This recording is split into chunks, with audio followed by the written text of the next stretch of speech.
The Adventures of Pinocchio by Carlo Lorenzini, writing as Carlo Collodi. Chapter 7. Geppetto returns home and gives his own breakfast to the marionette. The poor marionette was still half asleep, had not yet found out that his 2 feet were burned and gone. As soon as he heard his father's voice, he jumped up from his seat to open the door, but as he did so, he staggered and fell headlong onto the floor.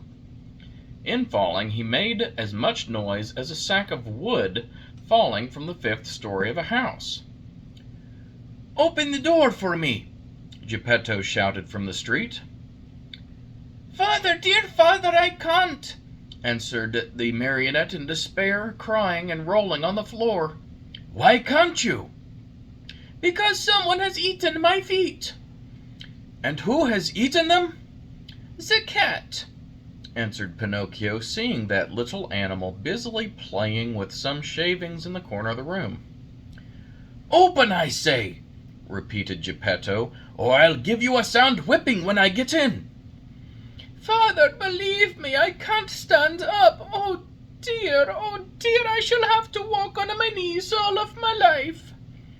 Geppetto, thinking all of these tears and cries were only other pranks of the marionette, climbed up the side of the house and went in through the window.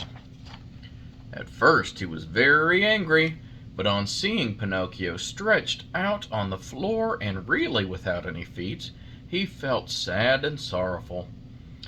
Picking him up from the floor, he fondled and caressed him, talking to him while the tears ran down his cheeks. "My little Pinocchio, oh my dear little Pinocchio, how did you burn your feet?" "I don't know, father, but believe me, the night has been a terrible one, and I shall remember it as long as I live. The thunder was so noisy and the lightning so bright, I was very hungry, and then the talking cricket said to me, 'You deserve it, you were bad,' and I said to him, 'Careful, cricket.' He said to me, 'You are a marionette, and you have a wooden head,' and I threw the hammer at him and killed him. It was his own fault, for I didn't want to kill him, and I put the pan on the coals, but the chick flew away and said, 'I'll see you again.' Remember me to the family, and my hunger grew, and I went out, and the old man with the nightcap looked out the window and threw water on me, and I came home and put my feet on the stove to dry them because I was still hungry, and I fell asleep, and now my feet are gone, but my hunger is still here. Oh, oh, oh, oh." And poor Pinocchio began to scream and cry so loudly that he could be heard for miles around.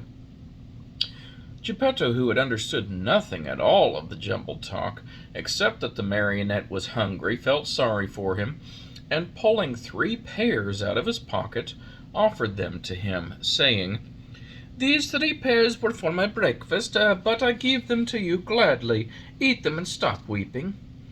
"If you want me to eat them, please peel them for me." "Peel them?" asked Geppetto, very much surprised.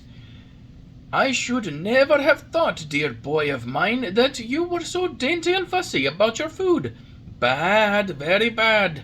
In this world, even the children must be accustomed to eat of everything, for we never know what life may hold in store for us." "You may be right," answered Pinocchio, "but I will not eat the pears if they are not peeled. I don't like them."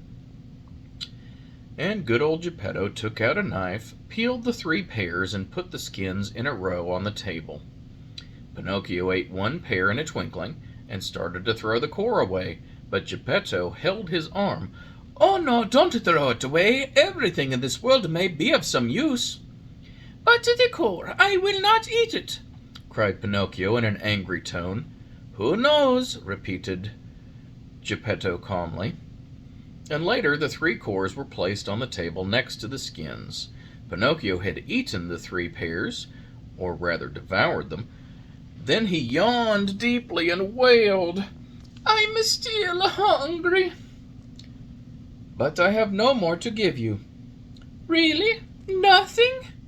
Nothing at all?" "I have only these 3 cores and these skins." "Very well, then," said Pinocchio. "If there is nothing else, I will eat them." At first he made a wry face, but one after another the skins and the cores disappeared. "Ah, now I feel fine," he said after eating the last one. "You see," observed Geppetto, "that I was right when I told you that one must not be too fussy and too dainty about food. My dear, we never know what life may have in store for us."